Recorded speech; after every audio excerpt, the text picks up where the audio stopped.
ओम अज्ञानतिमिरान्धस्य ज्ञानञ्जनशलाकया चक्षुरुन्मिलितमेन तस्मै श्रीगुरुवे नमः। श्रीचैतन्यमनोभीष्टं स्थापितं येन भूतले स्वयं रूपकदा मह्यं ददाति स्वपदान्तिकं। वन्देऽहं श्रीगुरुः श्रीयुतपदकमलं श्रीगुरून् वैष्णवाचं श्रीरूपं साग्रजातं सगण रघुनाथान्वितं तं सजीवं साद्वैतं सावधूतं परिजनसहितं कृष्णचैतन्यदेवं श्रीराधाकृष्णपादान् सगणललिता श्रीविशाखान्विताश्च नारायणं नमस्कृत्यं नरं चैव नरोत्तमं देवीं सरस्वतीं व्यासं ततो जयमुदीरयेत्।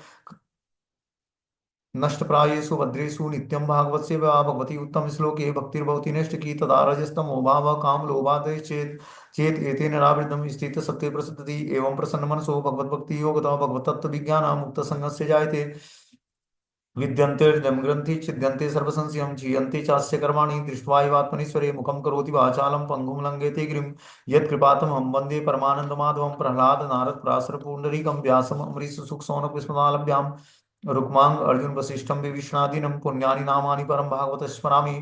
हे कृष्ण करुणा सिंधु दीनबंधु जगतपतये गोपेश गोपिकाकांत राधाकांत नमस्तुते ते। तप्त कांचन गौरांगे श्री राधे वृंदावनेश्वरी वृषभानुसुते देवी प्रणमामि हरिप्रिय वाञ्छाकल्पतरुभ्यश्च कृपासिन्धुभ्यो च पतितानां पावनेभ्यो वैष्णवेभ्यो नमो नमः। जय श्री कृष्ण चैतन्य प्रभु नित्यानंद श्री अद्वैत गदाधर श्रीवासादि श्री गौर भक्तवृंद। हरे कृष्णा कृष्ण कृष्ण हरे हरे, हरे राम राम राम हरे हरे। इसमें आज हम लोग को पढ़ना है कर्दम मुनि का वैराग्य, अध्याय 24, स्कंद संख्या 3, श्रीमद् भागवतम। जैसे हमने स्टोरी पिछली बार सुनाया था पिछले क्लास में कि जो है कर्दम मुनि का जो है ब्याह देवहूति के साथ होता है। उसके बाद जो है कर्दम मुनि तपस्या में लग जाते हैं, गृहस्थ आश्रम में होते हैं। तो तपस्या करते करते बहुत साल निकल जाता है, तो देखते हैं कि जो है ये राजपुत्री जो है मेरी पत्नी जो है क्या है मेरी सेवा में निरंतर लगे लगे रहने के कारण शारीरिक रूप से बहुत ही दुर्बल हो गई है। तो कर्दम मुनि को देख कर दया आती है कि एक राजपुत्री होकर और मुझ जैसे दरिद्र ब्राह्मण से एक तो पहले विवाह किया, उसके बाद मेरी सेवा में अपने को अपने पूरे जीवन को न्यौछावर कर दिया इसने। तो वो क्या करते हैं, फिर उस पर गृहस्थ आश्रम के नियमों का पालन करने के लिए, संतति पैदा करने के लिए देवहूति माता उनसे रिक्वेस्ट करती है। जब रिक्वेस्ट करती है और बोलती है कि जब हम लोग गृहस्थ आश्रम है तो कम से कम एक घर चाहिए जिसमें हम लोग रह सकें। तो इस तरह से कर्दम मुनि अपने योग से जो है 7 तल्ले का जो है मकान बनवाते हैं, 7 फ्लोर का मकान। कौन सा? हवाई महल। हवाई महल बनवाते हैं 7 फ्लोर का। उसमें जो है कई वर्षों तक भोग करते हैं, उससे उनको 9 पुत्रियों की प्राप्ति होती है। जो भगवान विष्णु ने जब इनका दर्शन दिया था कर्दम मुनि को, तो बोला था कि जो आपको पहले 9 पुत्रियां पैदा होंगी आपकी पत्नी के गर्भ से, और वो 9 पुत्रियां जो है ऋषियों को जन्म देंगी। वही 9 पुत्रियां जो भगवान ने आशीर्वाद दिया था कर्दम मुनि को, तो वही 9 पुत्रियां पहले प्रकट होती हैं। अब देवहूति माता के अंदर धीरे धीरे वैराग्य उत्पन्न होता है, और क्या देखकर कि कर्दम मुनि अब संन्यास लेने के लिए, मतलब भक्ति करके और आगे आत्म साक्षात्कार करने के लिए अब घर से निकलना चाहते हैं। इसलिए वो देवहूति माता से, क्योंकि वो पहले ही वचन दिए थे जब विवाह होने से पहले ही कि मैं आपको संतति उत्पन्न करने तक मैं आपके साथ रहूंगा, उसके बाद मैं भक्ति योग में लग जाऊंगा। तो इस तरह से कर्दम मुनि अब जाने के लिए प्रयास करते हैं घर छोड़ के। तो देवहूति माता बोलती है कि जो है मुझे भी आध्यात्मिक उन्नति करनी है, इसके लिए हमारा कुछ व्यवस्था करके जाइए, अरेंजमेंट करके जाइए, ठीक है ना। और आपने 9 पुत्रियों को तो पैदा किया हमारे गर्भ से, लेकिन एक पुत्र होना चाहिए जो आपके न रहने पर हमारे संरक्षण प्रदान करे, आपका रिप्रेजेंटेटिव हो। जैसे सियाना पुत्र होता है, वो माता के लिए क्या होता है, उसके पति के तुल्य ही होता है। मतलब जिस तरह पति उसको संरक्षण प्रदान करता है, उसी तरह सियाना पुत्र उस माता को सुरक्षा प्रदान करता है। बताया गया शास्त्र में कि 25 वर्ष तक पति के माता पिता के गाइडेंस में रहना होता है बच्चों को, 50 वर्ष तक पति के गाइडेंस में, उसके बाद जो है 50 वर्ष से आगे स्त्रियों को अपने सियाने पुत्र के गाइडेंस में रहना चाहिए। इस तरह माताओं को जन्म से लेकर और अंत समय तक पूरा संरक्षण प्रदान किया भगवान ने। तो इसीलिए करदम मुनि से देवती माता बोलती हैं कि आप एक रिप्रेजेंटेटिव अपना छोड़ के जाइए, और फिर जाकर आप मतलब आध्यात्मिक जीवन में आप प्रोग्रेस करने के लिए जो भी आपको एक्टिविटी करनी है वो करते रहिए। इस तरह से फिर जो है आगे बताना कि हे स्वामी, मैं निश्चित रूप से श्री भगवान की अलौकिक माया द्वारा बुरी तरह से ठगी गई हूँ, क्योंकि भवबंधन से मुक्ति दिलाने वाली आपकी संगति में रहकर भी मैंने मुक्ति की चाह नहीं की है। कि आप जैसे महान भक्त की हमें संग तो मिला, लेकिन उसका हमने लाभ नहीं उठाया, क्योंकि मेरी बुद्धि अलग में माया द्वारा बुरी तरह से ठगी गई थी। और भव बंधन से मुक्ति दिलाने वाले आपका संग भी मिला मुझे, लेकिन मैं कभी मुक्ति की चाह नहीं की। अब आगे मैत्रेय बोलते हैं, मैत्रेय ऋषि इसमें है कि निर्वेद वादिनी में मनो दुरिहितम मुनि दयालु शालीनम माहो शुक्लाभि व्याहृतम स्मरन। भगवान विष्णु के वचनों का स्मरण करते हुए कर्दम मुनि ने वैराग्यपूर्ण बातें करने वाली स्वयंभू मनु की प्रशंसनीय पुत्री देवहूति से इस प्रकार कहा। अभी तक देवहूति माता के अंदर जो है गृहस्थी को लेकर बहुत ही उत्सुकता थी कि अब हमें गृहस्थ आश्रम में जो है संतति पैदा कर दी है, उसका परवरिश देना है। लेकिन जब कर्दम मुनि ने 9 पुत्रियां पैदा कर दी हैं माता के गर्भ से, तो क्या हुआ उसके बाद वो वैराग्य की तरफ, उनका भी हृदय जो है धीरे धीरे वैराग्य की तरफ जाने लगा। अब बोली कि आप अगर जो आगे जाकर भक्ति में और ग्रोथ करना चाहते हो, संन्यास लेना चाहते हो, तो पहले आप क्या करो, हमें भी आध्यात्मिक प्रोग्रेस कैसे करना है इसका रास्ता बता के जाओ, और हमें पूर्ण संरक्षण प्रदान करके जाओ। तो इस तरह से कर्दम मुनि स्वयंभू मनु की पुत्री देवहूति के मुख से जब वैराग्यपूर्ण बातें सुनते हैं, तो भगवान विष्णु के वचनों का स्मरण कर उनको हो आता है। बोलते हैं ऋषिर उवाच, अब क्या बोलते हैं, माँ खिलो राजपुत्रेस्थ मात्मानं प्रत्यनिंदिते भगवान अस्ते अक्षरो गर्भ दूरात् संप्रपश्यते। मुनि ने कहा, हे राजकुमारी, तुम अपने आप से निराश न हो, तुम निसंदेह प्रशंसनीय हो। अविनाशी पूर्ण पुरुषोत्तम भगवान शीघ्र ही पुत्र रूप में तुम्हारे गर्भ में प्रवेश करेंगे। ये कैसे बोल दिया उन्होंने? क्योंकि उनको पता था कि जो है भगवान ने पहले ही बता दिया था कि तुम्हारे पुत्र के रूप में मैं प्रकट होऊंगा, कपिल देव के रूप में। तो कर्दम मुनि बता देते कि हे राजकुमारी, तुम अपने आप से निराश न हो, तुम निसंदेह प्रशंसनीय हो। अविनाशी पूर्ण पुरुषोत्तम भगवान शीघ्र ही पुत्र के रूप में तुम्हारे गर्भ में प्रवेश करेंगे। बोलते हैं कर्दम मुनि ने अपनी पत्नी को यह सोचकर कि वह कितनी अभागी है दुखी न रहने के लिए प्रेरणा दी, क्योंकि पूर्ण पुरुषोत्तम भगवान उसके शरीर से अवतार रूप में प्रकट होने जा रहे थे। तो कर्दम मुनि को पता था, क्योंकि भगवान का आशीर्वाद था, कि मैं ही श्वांस के रूप में तुम्हारी पत्नी के गर्भ से प्रकट होऊंगा, श्वांस अवतार के रूप में। तो अब जो है ये भी बताया था भगवान ने कि जब 9 पुत्रियां हो जाएंगी उसके बाद मैं श्वांस अवतार लेकर तुम्हारे पत्नी के गर्भ से प्रकट होऊंगा। उस समय मेरा नाम कपिल देव होगा, और मैं सांख्य धर्म का प्रचार करूंगा। सांख्य मतलब आत्मा और शरीर के धर्म का। आगे बताना कि धृत व्रतासी भद्रम ते दमीन नियमेन च तपो द्रविण दानिश्च श्रद्धया चेतरम भजम। तुमने पवित्र व्रत धारण किए हैं, ईश्वर तुम्हारा कल्याण करे। अब तुम ईश्वर की पूजा अत्यंत श्रद्धा संयम नियम तप तथा अपने धन के दान द्वारा करो।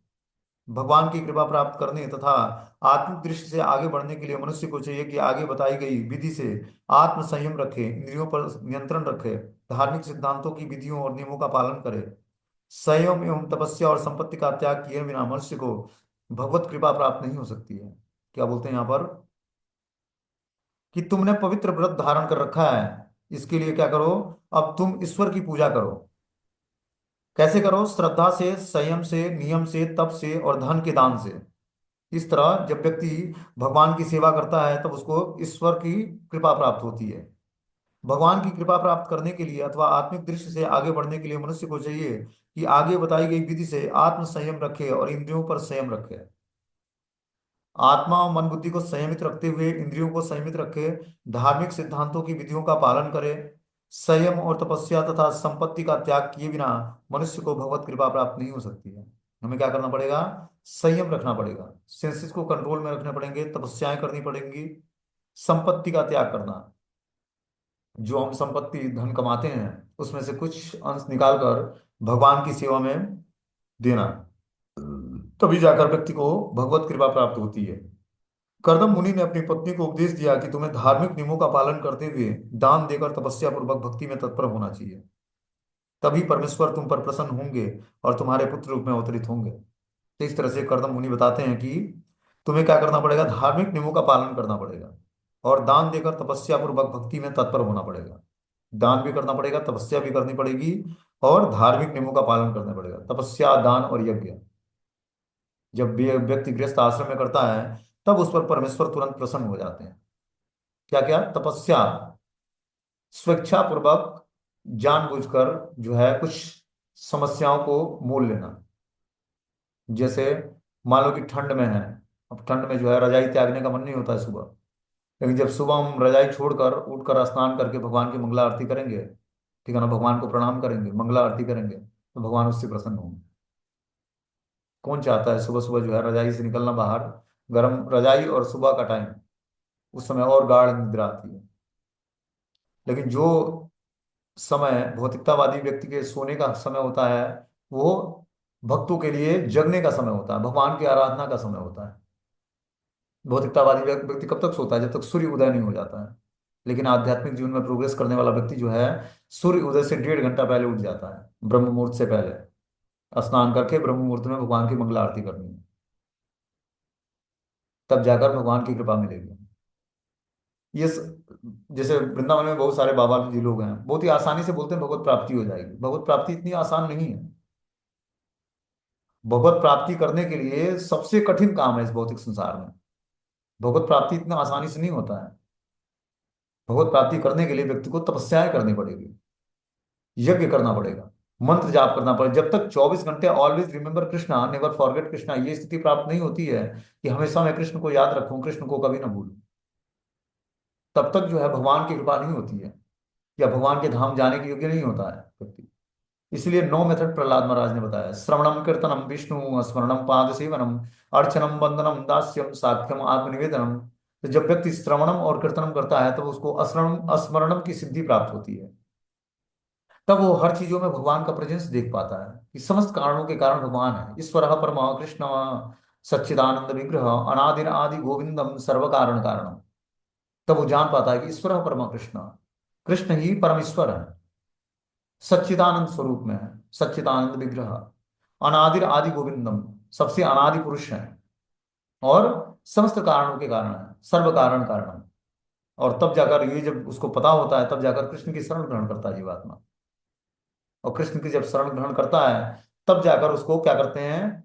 सर्वधर्मान परित्यज्य मामेकम शरणम व्रज अहम त्वं सर्व पापेभ्यो मोक्षयिष्यामि मा शुचः। जब भगवान कृष्ण की जब व्यक्ति शरणागत होता है, तो भगवान क्या करते हैं? समस्त धर्मों का जब त्याग करके कृष्ण की शरण ग्रहण करता है, तो भगवान उसको समस्त पापों से मुक्ति दिला देते हैं, और उसके डर को खत्म कर देते हैं। तब वो निडर बन जाता है। जब तक व्यक्ति निडर नहीं होगा, तब तक वो भगवान की भक्ति को स्वीकार नहीं करेगा, तब तक वो माया के द्वारा प्रताड़ित होता रहेगा। डरने का मतलब है कि माया के अंडर गाइडेंस में होना, निडर होने का मतलब है कि कृष्ण के अंडर गाइडेंस में होना। जैसे ही हम माया की शरण छोड़कर और कृष्ण की शरण ग्रहण करते हैं, वैसे ही हम जो है निडर बन जाते हैं, अभयम। क्योंकि भगवान का नाम है अभयम, अभय प्रदान करते हैं। भगवान के वरद हस्त जो है, कमल हस्त, क्या करते हैं? जीवात्मा को अभय प्रदान। इसी में नेटवर्क चला जा रहा है, 1 मिनट रुको, मैं नेटवर्क चेंज करता हूँ, फिर जाके ठीक होगा क्लास।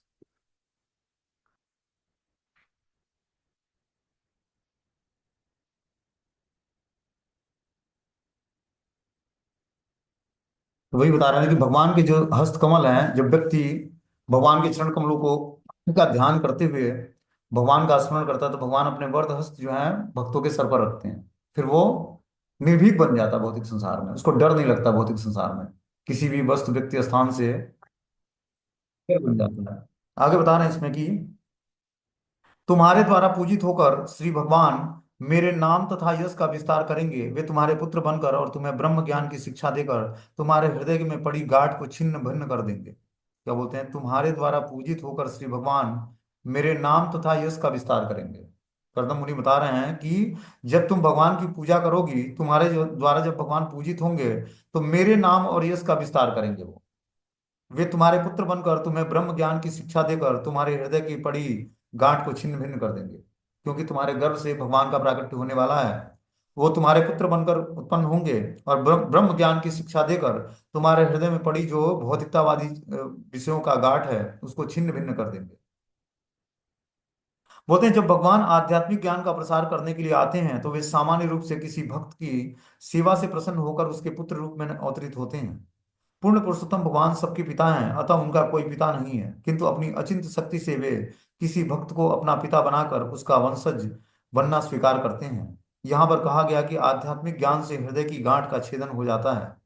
पदार्थ तथा आत्मा मिथ्या अहंकार की ग्रंथि से जुड़े रहते हैं। पदार्थ तथा आत्मा को एक करके मानना ही हृदय ग्रंथि कही जाती है, और समस्त बद्ध जीवों में विद्यमान रहती है। जब भगवान आध्यात्मिक ज्ञान का प्रसार करने के लिए आते हैं तो सामान्य रूप से किसी भक्त की सेवा से प्रसन्न होकर उसके पुत्र रूप में अवतरित होते हैं। क्या, किस उद्देश्य के लिए? आध्यात्मिक ज्ञान का प्रसार करने के लिए। तब वो किसी सामान्य व्यक्ति के घर में भक्त की सेवा से प्रसन्न होकर उसके पुत्र बन जाते हैं, अवतरित हो जाते हैं। पूर्ण पुरुषोत्तम भगवान सबके पिता हैं, अतः उनका कोई पिता नहीं है, किंतु अपनी अचिंत शक्ति से वे किसी भक्त को अपना माता पिता बनाकर उसका वंशज बनना स्वीकार कर लेते हैं। तो भगवान स्वतंत्र है, हम कुछ भी कर सकते हैं, किसी को भी अपना माता पिता के रूप में स्वीकार करके इस धरती पर आध्यात्मिक ज्ञान का प्रसार करने के लिए अवतरित हो जाते हैं भगवान। वैसे तो जो उनके माता पिता हैं नंद बाबा और यशोदा मैया, उन्हीं को ये पहले भेजते हैं और फिर जाकर उनके गर्भ से प्रकट होते हैं। लेकिन बता रहे हैं कि और जो उनको आध्यात्मिक ज्ञान का प्रसार करना है तो किसी को भी अपना माता पिता बनाकर उस भक्त को अपना उनका वंशज बनना स्वीकार कर लेते हैं। यहाँ पर कहा गया कि आध्यात्मिक ज्ञान से हृदय की गांठ का छेदन होता है। जब हम आध्यात्मिक ज्ञान सुनते हैं तो क्या होता है, भिद्यन्ते हृदय ग्रंथि छिद्यन्ते सर्व संशयम क्षीयन्ते चास्य कर्माणि दृष्ट्वा एवात्मनीश्वरे। विद्यन्ते हृदय ग्रंथि, ये भगवत गीता क्या करता है, विद्यन्ते हृदय ग्रंथि, हृदय की जो ग्रंथि है आसक्तियों की, उसको ग्रंथियों का भेदन कर देता है। जो हमारी आसक्तियां हैं परिवार के प्रति, समाज के प्रति, राष्ट्र के प्रति, धन के प्रति, मित्रों के प्रति, उस सबका भेदन करके क्या करता है, विद्यन्ते हृदय ग्रंथि छिद्यन्ते सर्व संशयम, सारे संशयों को छिन्न भिन्न कर देता है। हृदय में बहुत सारे संशय होते हैं, डाउट होते हैं, डाउट्स को खत्म कर देता है। क्षियन्ते चास्य कर्माणि दृष्ट्वा एव आत्मनीश्वरे, और आध्यात्मिक दृष्टि प्रदान करता है ये ज्ञान। मिथ्या अहंकार की ग्रंथि जो जुड़ी है, पदार्थ तथा आत्मा को एक करके मानना ही हृदय ग्रंथि कही जाती है। व्यक्ति जब पदार्थ और आत्मा मतलब शरीर और आत्मा को एक मान लेता है, तब वैसी जो हृदय ग्रंथि तैयार होती है, उसी को ये क्या करता है, ये ज्ञान छिन्न भिन्न कर देता है, समस्त बुद्ध जीवों में विद्यमान रहती है। जो जो विषयी जीवन के प्रति आसक्ति उत्पन्न होती है, त्यों त्यों यह ग्रंथ कसती जाती है। भगवान ऋषभ देव ने अपने पुत्रों को समझाया था कि यह भौतिक जगत स्त्री तथा पुरुष के मध्य आकर्षण के वातावरण के तुल्य है। ये भौतिक संसार का निर्माण इसीलिए हुआ है कि यहाँ पर भौतिक संसार में स्त्री और पुरुष का आपस में आकर्षण है, जिससे सृष्टि का क्रिएशन शुरू होता है। जब ब्रह्मा जी सृष्टि का क्रिएशन शुरू किया, ब्रह्मा जी पहले पुरुष हैं जिनको भगवान नारायण ने बोला था, क्षीर साई विष्णु ने, कि आप अपने अपनी शक्ति से जो है क्या करो, सृष्टि का क्रिएशन शुरू करो, जीवात्माओं का निर्माण करो संसार में। तो उन्होंने पहले अपने शरीर से बहुत सारे पुरुषों को उत्पन्न किया। सारे पुरुष जो है ब्रह्मचारी बन जाते हैं। फिर उन्होंने अपने शरीर से जो है ये स्वयंभू मनु और शत्रुपा को उत्पन्न किया, एक स्त्री और एक पुरुष, और दोनों में आपस में आकर्षण हुआ, और शारीरिक संबंध के व्याप पर आगे प्रजा का निर्माण शुरू हुआ। तो वो प्रजा जो थी वो धीरे धीरे प्रजापति जो है स्वयंभू मनु और शत्रुपा, उन्होंने वैराग्य नहीं धारण किया, उन्होंने प्रजापति बनकर और क्या किया, सृष्टि का क्रिएशन शुरू किया। तब ब्रह्मा जी का जो प्लानिंग था भगवान के आदेश के अनुसार, वो धीरे धीरे सक्सेस होने लगा।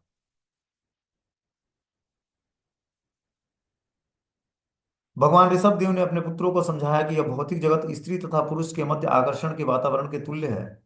यह आकर्षण हृदय में ग्रंथि का रूप धारण कर लेती है और भौतिक प्रेम के कारण यह गांठ और कस जाती है। उदाहरण के लिए धन, समाज, मित्रता, प्यार के पीछे दौड़ने वाले व्यक्ति के लिए प्रेम की यह गांठ अत्यंत मजबूत हो जाती है। यह हृदय ग्रंथि केवल ब्रह्म भावना से अर्थात ऐसे उपदेश से जिससे आत्मज्ञान बढ़ता है छिन्न भिन्न होता है।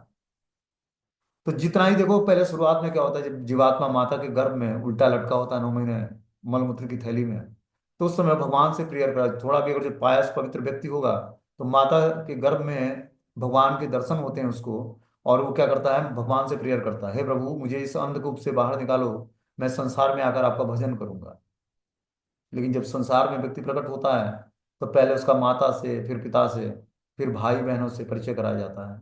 फिर धीरे धीरे जो है मौसी, ताऊ, चाचा, नानी, क्या क्या मतलब सारे रिलेटिव धीरे धीरे प्रकट हो जाते हैं उसके सामने। वो मोहग्रस्त हो जाता है। जैसे जैसे उसकी उम्र बढ़ती जाती है वैसे वैसे सबको पहचानता है, सबको अपना मित्र और रिलेटिव मान लेता है।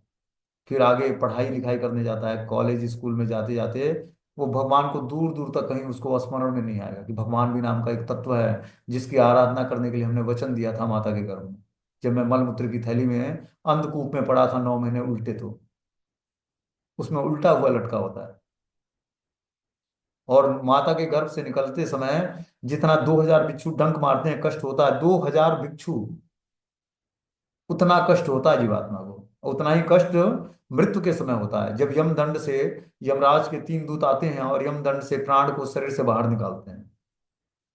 लेकिन वो कष्टों का रियलाइजेशन व्यक्ति को तब होगा जब वो, अभी समझो कि जब बच्चा छोटा होता है तो अनकॉन्शियसनेस होता है, क्योंकि मलमूत्र की थैली से बाहर निकलता है, उसको अभी चेतना होती है, लेकिन जागृत अवस्था में नहीं, सुसुप्त अवस्था में होती है, तमोगुण में होता है वो। जब वो बाहर आता है, उसको नहलाया धुलाया जाता है, जितने अब 4 दिन 5 दिन 6 दिन जो भी है, तब जाकर धीरे धीरे वो सुनना समझना सोचना शुरू करता है। सोचना तो नहीं, लेकिन सुनना समझना शुरू करता है। और इस तरह से धीरे धीरे फिर उसको ज्ञान होता है। तो कहने का मतलब ये है कि जन्म और मृत्यु का जो ये दोष है, ये बहुत ही खतरनाक दोष है। इसी से छुटकारा प्राप्त करने के लिए हमें भगवान की भक्ति करनी है। भगवान के धाम जाने के योग्य हम तभी होंगे जब जन्म मृत्यु के चक्र से छुटकारा प्राप्त करके और आध्यात्मिक शरीर को प्राप्त करेंगे, तब जाकर हम भगवान के धाम जाने के योग्य हो पाएंगे। इस तरह से व्यक्ति क्या करता है, आकर्षक हृदय में ग्रंथि का रूप धारण कर लेती है और भौतिक प्रेम के कारण यह गांठ और कसती जाती है। जैसे जैसे भौतिक आकर्षण बढ़ता जाता है, वैसे वैसे ही ये हृदय की ग्रंथि जो है कसती जाती है। व्यक्ति धन समाज मित्रता प्यार के पीछे दौड़ने वाले व्यक्ति प्रेम की यह गांठ अत्यंत मजबूत हो जाती है। यह हृदय ग्रंथि केवल ब्रह्म भावना से, अर्थात ऐसे उपदेश से जिससे आत्मज्ञान बढ़ता है, छिन्न भिन्न होता है। जब हम आध्यात्मिक ज्ञान सुनते हैं, कृष्ण तत्व का ज्ञान, तब ये हृदय की जो ग्रंथियां हैं, पारिवारिक आकर्षण है, समाज से आकर्षण है, धन से आकर्षण है, वो धीरे धीरे छिन्न भिन्न होता है। यह हृदय ग्रंथि केवल ब्रह्म ज्ञान से ही, उपदेश से आत्मज्ञान बढ़ता है और छिन्न भिन्न होता है। इस ग्रंथि को काटने के लिए किसी भौतिक अस्त्र शस्त्र की आवश्यकता नहीं है, वरना इसके लिए प्रामाणिक आध्यात्मिक उपदेश की आवश्यकता है। करदम मुनि ने अपनी पत्नी देवहूति को उपदेश दिया कि भगवान उसके पुत्र रूप में प्रकट होंगे और भौतिक स्वरूप की ग्रंथि को काटने के लिए आध्यात्मिक ज्ञान का प्रसार करेंगे। इस तरह से करदम मुनि आश्वासन देते हैं कि तुम्हारा जो पुत्र होगा, जो प्रकट होने वाला है, वो तुम्हारे भौतिक स्वरूप की ग्रंथि को काटने के लिए आध्यात्मिक ज्ञान का प्रसार करेगा। और इस तरह से तुम्हारे हृदय की जो ग्रंथि है, जो आसक्तियां भौतिक, वो धीरे धीरे नष्ट होंगी। अब आगे जो है मैत्रेय ऋषि इसमें बोलते हैं, देवहूतस्यपि संदेशम गौरवेण प्रजापति सम्यक व श्रद्धया पुरुषम कुटस्थ मज भज भजतम गुरुम। श्री मैत्रेय ने कहा, देवहूति में अपने पति कर्दम के आदेश के प्रति अत्यंत श्रद्धा और तथा सम्मान था, क्योंकि ब्रह्मांड में मनुष्यों के उत्पन्न करने वाले प्रजापतियों में से एक थे।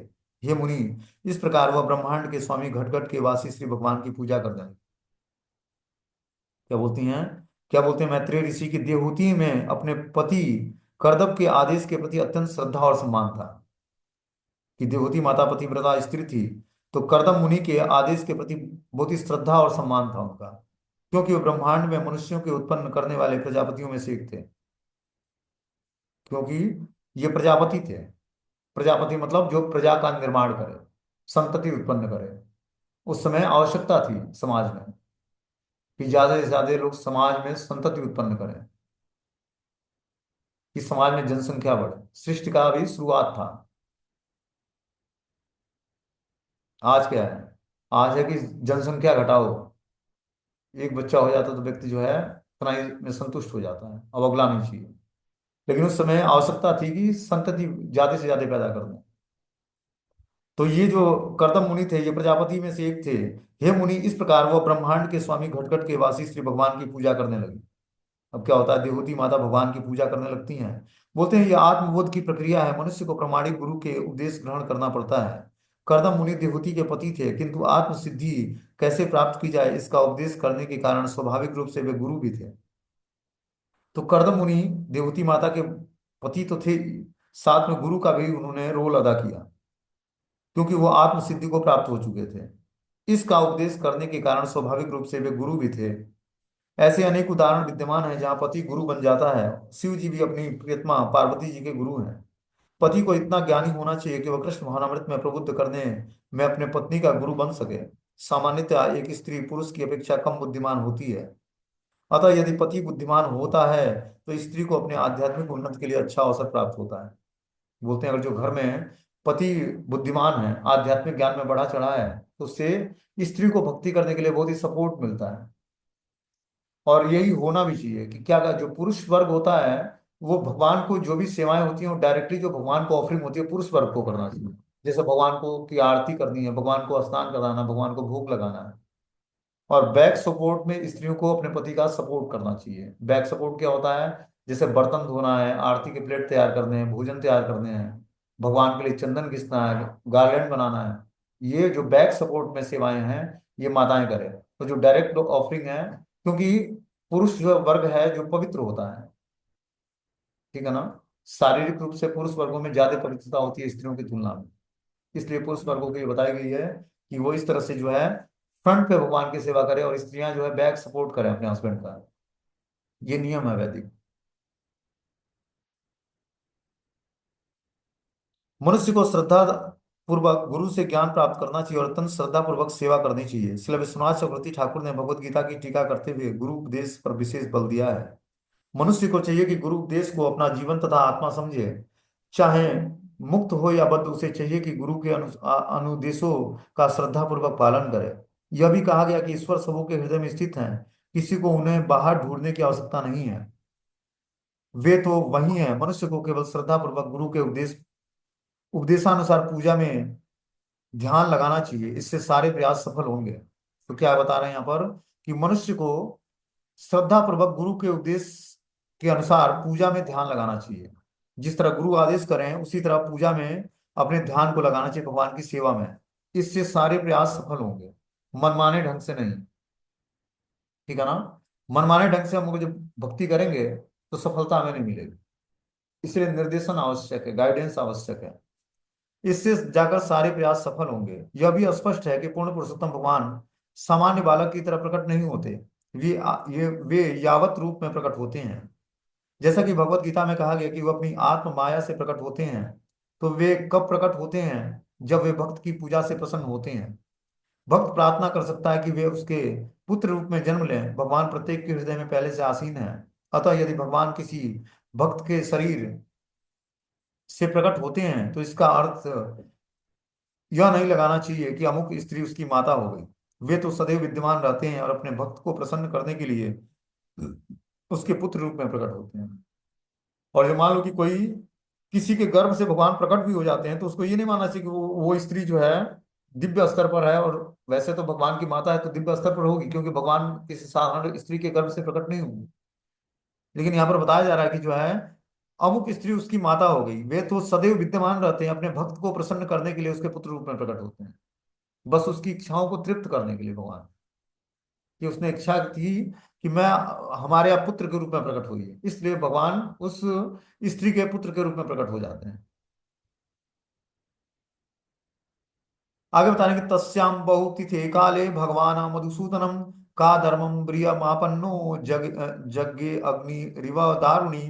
अनेक वर्षों बाद मधुसूदन अर्थात मधु नामक असुरों के संहार करता पूर्ण पुरुषोत्तम भगवान कर्दम मुनि के वीर्य में प्रविष्ट होकर देवहूति के गर्भ से उसी प्रकार प्रकट हुए जिस प्रकार किसी यज्ञ के काष्ठ में से अग्नि उत्पन्न होती है।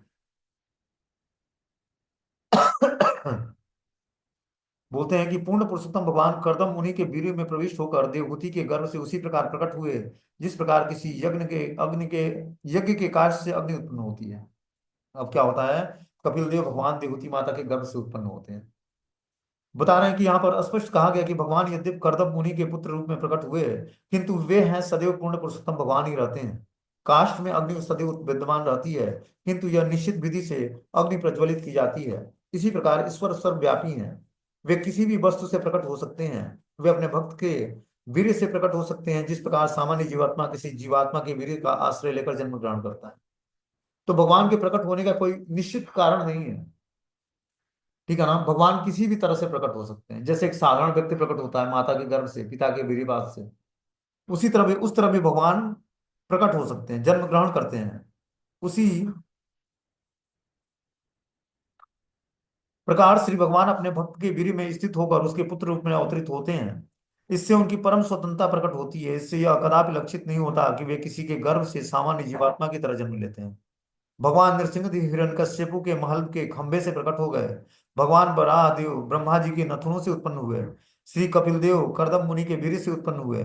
इससे यह नहीं समझना चाहिए कि भगवान भगवान के प्राकट्य का स्रोत खंबा, नथुना या वीर्य है। भगवान भगवान ही है। भगवान मधुसूदन वे सभी प्रकार के असुरों का वध करने वाले हैं। और यदि किसी भक्त के पुत्र रूप में प्रकट भी होते हैं तो भी भगवान ही बने रहते हैं। तो इस तरह से भगवान का प्राकट्य का कोई निश्चित कारण नहीं है कि वो कैसे प्रकट होंगे। वे स्वेच्छा से किसी से भी, जैसे भगवान नरसिंह देव खंबे से प्रकट हो गए, ठीक है ना। बराहदेव भगवान जो ब्रह्मा जी को छींक आई तो भगवान के नथुनों से प्रकट हो गए, नाकों से। एक जो है बराहदेव एक छोटा सा सुअर नाक से प्रकट हो गया, और देखते देखते इतना बड़ा हो गया, धरती से ब्रह्मांड तक छा गया।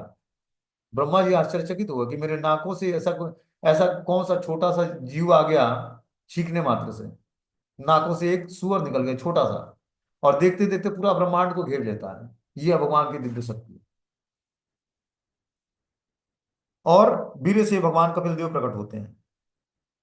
बोलते हैं हमें यह ना समझने की भूल नहीं करनी चाहिए कि वे सामान्य जीवात्मा की तरह कर्दम मुनि के वीर्य आदि होती के गर्भ से उत्पन्न हुए हैं। पृथ्वी पर उनके अवतरित होते समय आकाश में देवताओं ने वाद्य यंत्रों के रूप में जल बरसाए और मेघों से वाद्य संगीत की सी ध्वनि बजाई। स्वर्गीय गवय गंधर्वगण भगवान की महिमा का गान करने लगे और अप्सराओं के नाम से प्रसिद्ध स्वर्गीय नर्तकियां आनंद विभोर होकर नाचने लगी। भगवान के प्राकट्य के समय आकाश से मुक्त रूप में विचरण करने वाले देवताओं ने फूल बरसाए, सभी दिशाएं, सभी सागर तथा सबों के मन परम प्रसन्न हो गए। इस तरह जब भगवान कपिल देव प्रकट होते हैं माता के गर्भ से, तो आकाश में सारे देवी देवता फूल बरसाने लगते हैं, सभी दिशाएं, सभी सागर, सब बहुत ही प्रसन्न हो जाते हैं। बोलते हैं आकाश में ऐसी जीवात्माएं हैं जो बिना रोक टोक के वायु में विचरण कर सकती हैं। आकाश में ऐसे जीवात्मा होते हैं जो बिना किसी रोके टोके आकाश में विचरण करते हैं। यद्यपि हम लोग अंतरिक्ष में यात्रा कर सकते हैं पर अनेक प्रकार के व्यवधान आते हैं, किंतु देवताओं के लिए व्यवधान नहीं है। जैसे नारद मुनि है, वो वैकुंठ लोक में सशरीर चले जाते हैं और स्मृत लोक में भी आ जाते हैं आकाश मार्ग से, बिना किसी पासपोर्ट वीजा के स्वतंत्र विचरण करते हैं। श्रीमद् भागवतम से हमें पता चलता है कि सिद्ध लोक के वासी एक लोक से दूसरे लोक की यात्रा बिना किसी व्यवधान के कर सकते हैं। एक सिद्ध लोक है, उसके जो वासी होते हैं वे बिना व्यवधान के एक लोक से दूसरे लोक की यात्रा करते हैं, सिद्धि ऐसी प्राप्त होती है उनको। जब कर्दम मुनि के पुत्र कपिल जी का जन्म हुआ तो उन्होंने पृथ्वी पर पुष्प वर्षा की। सारे देवी देवता क्या किया, उन्होंने पुष्प वर्षा किया कपिल देव भगवान के प्रकट होने पर। सर्वप्रथम सृजित जीव ब्रह्मा, मरीचि तथा अन्य मुनियों के साथ कर्दम मुनि के आश्रम में गए, जो सरस्वती नदी के से चारों ओर से घिरा हुआ था। अब पता लगता है, तो जो ब्रह्मा जी हैं वो मरीचि तथा अन्य मुनियों के साथ कर्दम मुनि के आश्रम में जाते हैं, जिनका आश्रम सरस्वती नदी के किनारे है। बोलते हैं ब्रह्मा को स्वयंभू कहा जाता है क्योंकि वे भौतिक रूप से किसी माता पिता के बिना ही सृजित होते हैं। ब्रह्मा जी की उत्पत्ति किसी माता पिता से नहीं होती है। कैसे होती है? भगवान के नाभि से कमल निकलता है और कमल पर ब्रह्मा जी की उत्पत्ति हो जाती है। दिव्य उत्पत्ति है। वे प्रथम जीव हैं जो भगवान गर्भोदशाई विष्णु के नाभि कमल से उत्पन्न हुए, इसलिए उन्हें स्वयंभू अर्थात स्वतः जन्मा कहा जाता है। वो स्वयं जन्म लिए हैं, किसी माता पिता के गर्भ से नहीं आया। इसलिए उनका भी दिव्य जन्म है। आगे इसमें बता रहा है कि भगवंतम परम ब्रह्मम सत्वे नासेन शत्रुहन तत्व संज्ञान्य विज्ञप्ते जातम विद्वान जन्म स्वराट। मैत्रेय ने आगे कहा कि हे शत्रुओं के संहारक, ज्ञान प्राप्त करने में प्राय स्वच्छंद अजन्मा ब्रह्मा जी समझ गए कि श्री भगवान का एक अंश अपनी कलमश से रहित अस्तित्व में सांख्य योग रूप में समस्त ज्ञान की व्याख्या करने के लिए देवहूति के गर्भ से प्रकट हुआ है। अब ये बात ब्रह्मा जी को ज्ञात हो जाता है कि देवहूति माता के गर्भ से भगवान कपिल देव का प्राकट्य हो गया है, जो सांख्य योग का प्रतिपादन करेंगे। और इस तरह से ब्रह्मा जी कपिल देव भगवान का दर्शन करने के लिए आते हैं। ठीक है, तो इस तरह से ये स्टोरी और आगे कल कंटिन्यू होगी। अब यहीं पर मीटिंग क्लोज हो जाएगा।